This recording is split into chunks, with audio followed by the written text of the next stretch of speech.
His eyes have been gouged out, and he now works daily at the mill amongst the slaves in Gaza. What do you do when you have lost everything?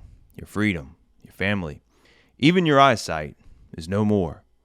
This is the story of a man who shook the earth with his strength. With the jawbone of a donkey, heaps upon heaps, with the jawbone of a donkey, I have slain 1,000 men. And now, like a beast of burden chained to his toil, he grinds wheat and weeps. This just might be the greatest tragedy you've never read. Maybe you got lost somewhere, swimming too far off the beach. Welcome to The Cause. My name is Rob, and today we're going over John Milton's last work he would ever create, supposedly, which is Samson Agonistes. This will be our last work from Milton in the Harvard Classics, and we'll conclude Volume 4.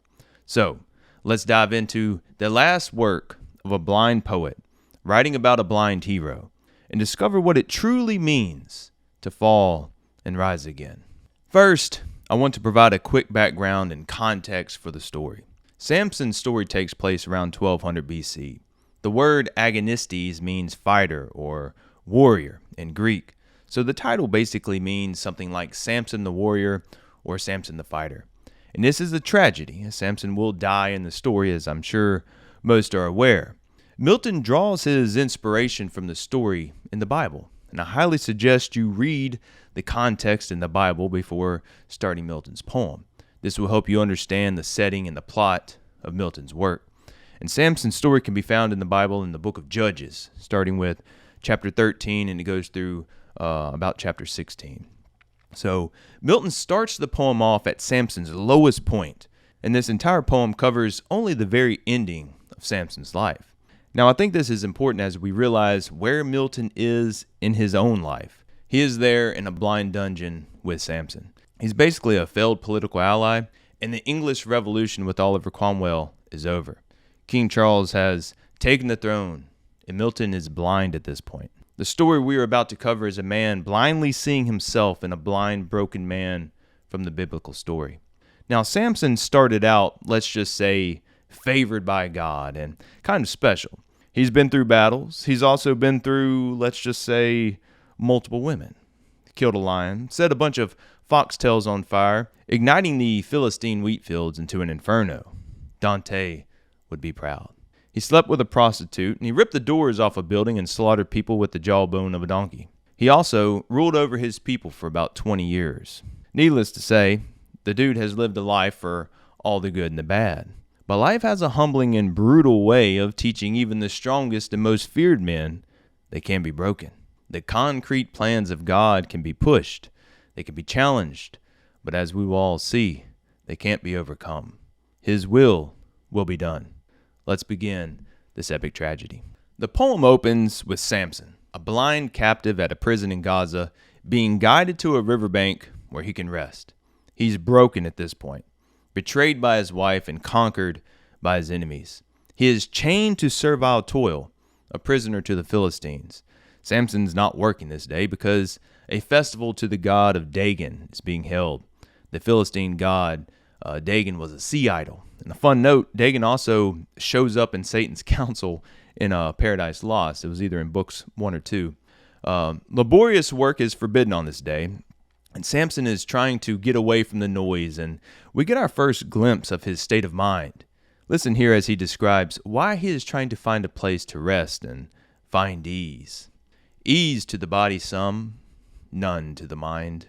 From restless thoughts that like a deadly swarm of hornets armed, no sooner found alone, but rush upon me thronging and present times past, what once I was, and what am now. Samson is disheartened. He is full of sorrow at the state he is in. Confidence has been shaken, and you almost get the sense that even God has left him. And Samson continues on, why was my breeding ordered and prescribed, as of a person separate to God, designed for great exploits if I must die, betrayed, captive, and both my eyes put out? Made of my enemies the scorn and gaze, to grind in brazen fetters under task with this heaven-gifted strength. He was supposed to be the one that freed Israel from the Philistine rule, but how can a blind slave in this condition do that now? Like most of us in his predicament, Samson bemoans his condition and just drowns himself in the sorrows. There is one part where he discusses his blindness that I think is powerful, and I will share that one with you. But chief of all, loss of sight, of thee I most complain, blind among enemies, O worse than chains, dungeon or beggary or decrepit age, light, the prime work of God to me is extinct, and all her various objects of delight annulled, which might in part my grief have eased. Samson grieves on, and the chorus finally shows up. Now, the chorus is kind of like the voice of the audience, and it helps fill the reader in on the details that are needed for the context of the scene. And the chorus speaks among themselves, and much of Samson's exploits are relayed here. This group approaches Samson, who is sitting. Now, Samson complains even more at this point about his situation, his anger, his distrust, and he's worried about the opinions of others. The chorus starts asking questions, and the onion slowly starts to be peeled back. His first fling, Timnah, which didn't last long because Samson killed about 30 of her people after a trick was played on him. And as we all know, outbursts like that sometimes can affect the relationship. This had Timnah's father thinking maybe Samson wasn't the best fit for the family. He then brings up Delilah, and oh goodness, what a sore subject that is. One line sums up his thoughts on her completely. That specious monster, my accomplished snare. The chorus and Samson go back and forth, and basically filling the reader in on the history and the events leading up to this point. And during this exchange, there is a good passage I want to highlight. After Samson slaughters an entire Philistine army, the army of Judah does not follow up the victory, almost like they were content being the slaves of the Philistines. And listen to Samson's words here about the situation. But what more oft in nations grown corrupt, and by their voices brought to servitude, than to love bondage more than liberty, bondage with ease than strenuous liberty, and to despise or envy or suspect, whom God hath of his special favor raised as their deliverer. God gave them Samson, but they chose to desert instead. Now Samson finishes his pity party, and the chorus mentions that just are the ways of God, and justifiable to men. At this point, every young man's worst nightmare occurs. Samson, sitting in all his misery, is visited by his father. And the I told you so's, you should have's, and I'm kind of disappointed, it's all coming. Manoah, Samson's father, approaches, and Samson says, me, another inward grief awakened with mention of that name renews the assault. Manoah addresses the chorus, and the chorus responds, and he turns his gaze upon his son, sitting in chains, dejected as a slave to the heathen Philistines. Daddy starts off pretty coarse, and he doesn't really let up until the end of the conversation. Miserable change. Is this the man? That invincible Samson, far renowned, the dread of Israel's foes, who, with a strength equivalent to angels, walk the streets. None offering fight, who, single combatant, dueled their armies ranked in proud array, himself an army. Now, unequal match to save himself against a coward, armed at one spear's length. Well, hello to you as well, Dad. Manoah questions the audience. Who in their right mind would be a father in my stead? Nobody would want to be the father over what I'm looking at. Manoah goes on so far as to almost hint that God may have made an error choosing you, Samson. I mean, talk about tough love. Samson stays calm, and he says, no, it's not God's fault at all. God was on his side, but I messed up. Sole author, I, sole cause. Samson is taking ownership, but Samson goes on complaining about how all this has happened, mentioning all that has gone wrong and everything against him, his weakness to women and his betrayal by them. Now, some people may find misogyny in these lines, but he's not prejudiced against women just for the sake of it. His experience have shifted his mindset to a very dark place, and the experience has removed his ability to physically see light. Betrayal and loss of love can damage even the most moral convictions, and he has cause to feel the way he does, or so he thinks. It is easy to judge when my eyes have not been gouged out, when I'm not enslaved, and when I have not been put into a prison to work the rest of my life grinding wheat alongside an ox. But let's be clear, Samson does detest Delilah. He says, she sought to make me traitor to myself. And he continues with this. I yielded and unlocked her all my heart. one with the grain of manhood well resolved, might easily have shook off her snares, but foul effeminacy held me yoked, her bond slave. Taking ownership of her actions is hard to do sometimes, let alone when the consequences are as dire as what Samson has faced. And Samson is struggling here. He puts some of the blame on foul effeminacy, but there is something greater that he is ashamed of. He didn't just give up his secret, Samson's secret. He gave up God's secret. And I think this is eating at him more than anything else. His father condescendingly pretty much just tells it like it is. I cannot praise thy marriage choices, son. Rather approve them not. But thou didst plead divine impulsion, prompting how thou mightest find some occasion to infest our foes. I could hear my dad saying that. Well, I can't praise your stupid choices, son, but you made them. Sometimes parents rub your nose in your mistakes. But Manoah still loves him, and he offers to pay ransom for Samson. And Samson is not having any of this, as he truly believes he deserves this punishment. Remember, Samson did not keep God's holy secret. As Delilah betrayed him, he betrayed God. And Samson denies the pardon. He has lost all hope, and he really does not want to be saved. An amazing segment of the poem appears next, which I started to call the Fall of Pride portion. I read it over, and I've thought about it a good bit. Samson is sharing with the chorus how his strength was unmatched and how divine his instinct was. Listen here and see what you think. I walked about, admired of all, and dreaded, on hostile ground none daring my affront. Then, swollen with pride, into the snare I fell, of fair fallacious looks, venereal trains, softened with pleasures and voluptuous life. At length to lay my head, and hallowed pledged, of all my strength, in the lascivious lap of a deceitful concubine, who shore me, like a tame wether, all my precious fleece. She turned me out ridiculous, despoiled, shaven, and disarmed among my enemies. Fallen by pride and now drowning in the consequences of that dreadful sin. But like a good father, Manoah does not give up on Samson. And he tells him to stay calm. He's going to work something out, and he departs. And a bit later, someone else arrives, courted by all the winds that hold them play, an amber scent of odorous perfume, her harbinger, a damsel trained behind, some rich Philistine matron she may seem, and now, at nearer view, no other certain than Delilah, thy wife. Samson does not hide his feelings here. Samson says, my wife, my traitoress, let her not come near me. Chorus, yet on she moves, now stands and eyes thee fixed. Notice Milton brings up the eyes and how she can still fix them on him. She comes asking for forgiveness and saying how sorry she is and gives a few excuses, but Samson is not having it. Out, out, hyena, these are thy wonted arts, and arts of every woman false like thee, to break all faith, all vows, deceive, betray, then, at repentant, to submit, beseech, and reconcilement move with feigned remorse, confess and promise wonders in her change. He is seeing through and calling out but I have changed, and I will do better this time. We've all heard that from those who have wronged us, and Samson is not having it. Wife or no wife, she's not getting any forgiveness from Samson.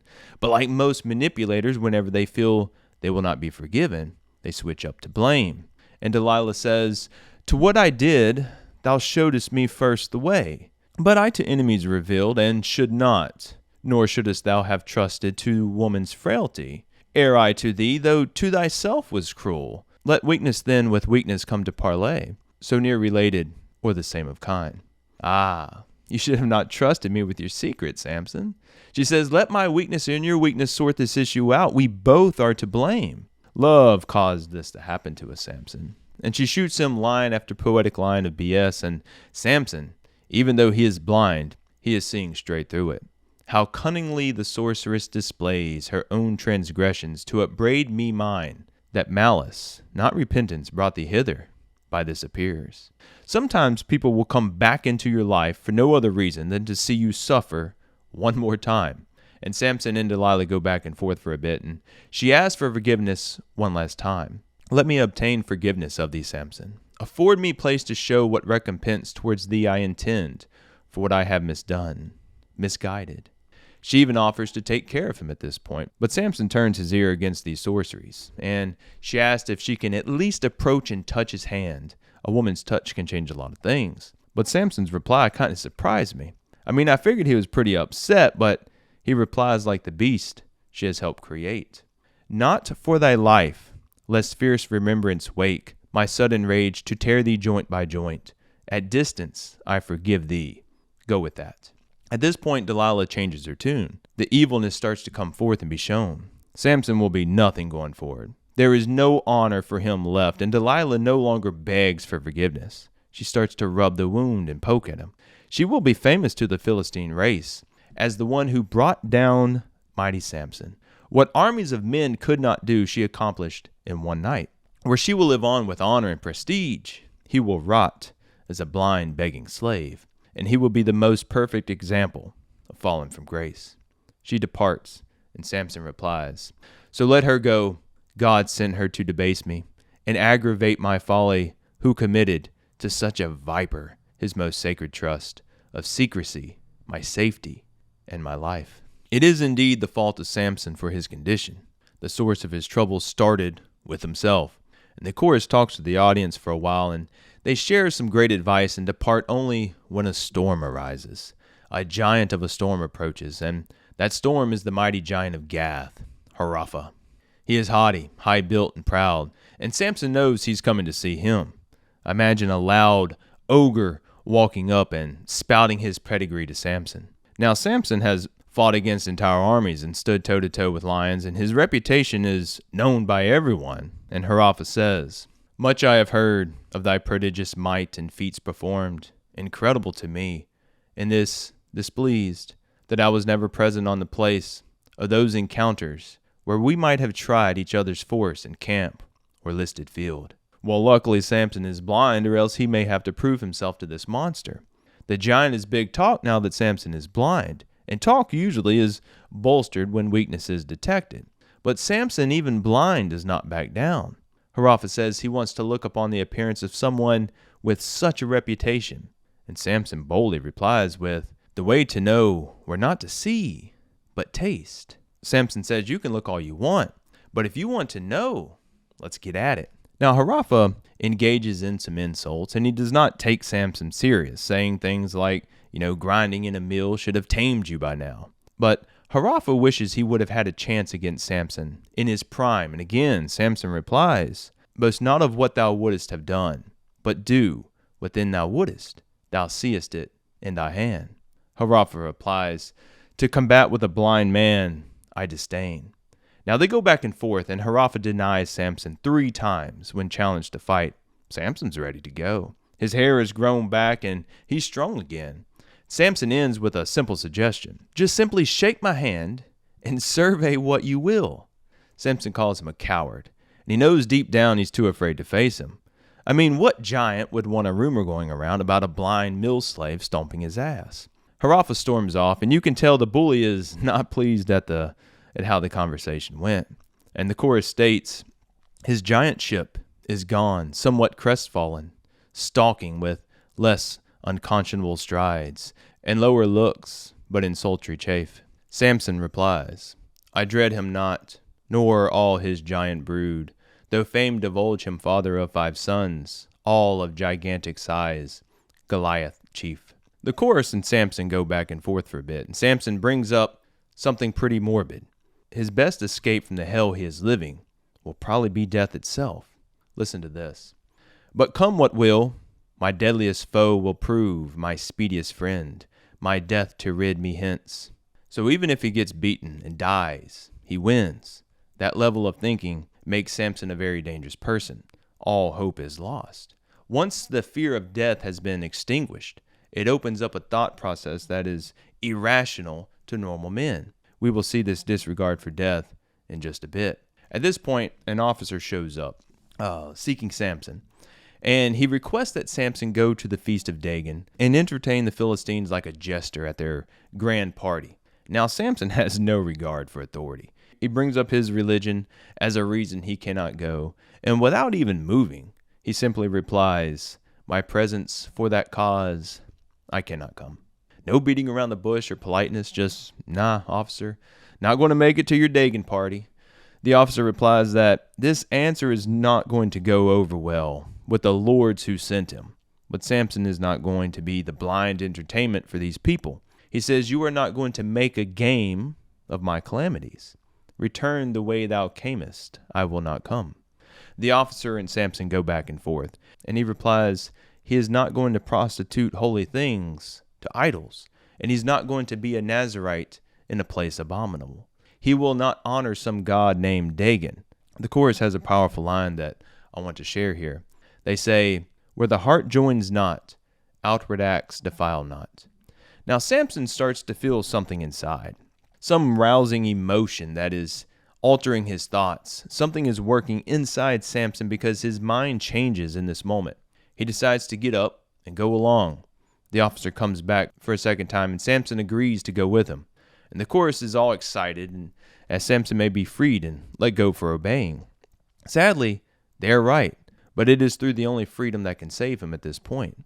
Manoah, his father, shows back up, and he discusses with the chorus his work to secure his son's liberty. As he's describing the situation and who he talked to and the potential outcomes, while speaking, he hears a noise that tore the sky. The chorus helps him realize it's probably his son, the famous captive of the Philistines, entering the city. The shouts, the jeers, and the humiliation of Samson. The father continues speaking with the chorus about paying ransom for his son. It's a father's duty to do such things. As a good father, he says, it will be a delight to attend his blindness. And Manoah's anger and disappointment, you can kind of tell from his previous visit, is changing. And in mid-sentence of speaking to the chorus, Manoah hears and says, I know your friendly minds, and oh, what noise! Mercy of heaven, what hideous noise was that! Horribly loud, unlike the former shout. The chorus replies, Noise, call you it, or universal groan, as if the whole inhabitation perished. Blood, death, and deathful deeds are in that noise. Ruin, destruction, at the utmost point. Manoah is distraught. Breaking down, he says this can only mean one thing. Of ruin indeed, methought I heard the noise. Oh, it continues. They have slain my son. The chorus replies back that it cannot be just one man groaning. That slaying is being done to many. Thy son is rather slaying them. That outcry from slaughter at one foe could not ascend. A messenger comes running back from the festival. The horrid spectacle has everyone fleeing. Manoah tells the messenger, gasping for air, to spit it out. What happened? What is the reason for this chaos? The messenger, out of breath, explains what he saw. He, the one they call Samson, is dead. Manoah melts down, and he asks how he died, and the messenger replies, Unwounded of his enemies he fell. Manoah, wearied with slaughter then, or how? Explain. Messenger, by his own hands. Manoah, self-violence. What cause brought him so soon at variance with himself among his foes? The messenger, inevitable cause, at once both to destroy and be destroyed. The messenger then tells the famous story of Samson, led to the feast in humiliation and forced to perform for the Philistine god Dagon. Samson would perform and show proof of his strength to the crowd. Let me just read what happened here. It's honestly too good to summarize. Warm up for this one. He, patient but undaunted, where they led him, came to the place, and what was set before him, which without help of eye might be essayed, to heave, pull, draw, or break, he still performed all with incredible, stupendous force, none daring to appear antagonist. At length, for intermission's sake, they led him between the pillars. He his guide requested, for so from such as nearer stood we heard, as overtired, to let him lean a while, with both his arms on those two massy pillars, that to the arched roof gave main support. He, unsuspicious, led him, which when Samson felt his arms, with head a while inclined, and eyes fast fixed, he stood as one who prayed, or some great matter in his mind revolved. At last, with head erect, thus cried out, Hitherto, lords, what your commands imposed I have performed, as reason was obeying, not without wonder or delight beheld. Now, of my own accord, such other trial I mean to show you of my strength yet greater, as with amaze shall strike all who behold. This uttered, straining all his nerves, he bowed, as with the force of winds and waters pent with mountainous tremble, those two massy pillars, with horrible convulsion to and fro, he tugged, he shook, till down they came and drew the whole roof after him, with burst of thunder, upon the heads of all who sat beneath, lords, ladies, captains, counselors, or priests, their choice nobility and flower, not only of this, but each Philistinian city round, met from all parts to solemnize this feast. Samson would pull down the same destruction on himself. Thousands would perish in this act, and Samson, like the Trojan horse, was led willingly into the city, allowed to pass through the walls and gates. A fitting set of passages fits our times as well as theirs. The chorus states the great lesson of the book: be careful who you invite into your country. I call this passage the condition of the civilized man. See what you think. They, only set on sport and play, unwittingly importune their own destruction to come speedy upon them. So fond are mortal men, fallen into wrath divine, as their own ruin on themselves to invite, insensate left, or sense reprobate, and with blindness internal struck. Manoah goes to retrieve his son. He carries him back home for burial. The hero always returns to where he began, sometimes alive, such as Odysseus, but in Samson's case, dead. There are many lessons in this story. You may pull many more than I have. Samson is a difficult read. It's a lot like Paradise Lost, but it's such a great story. The ups and downs of Samson are so relatable in life.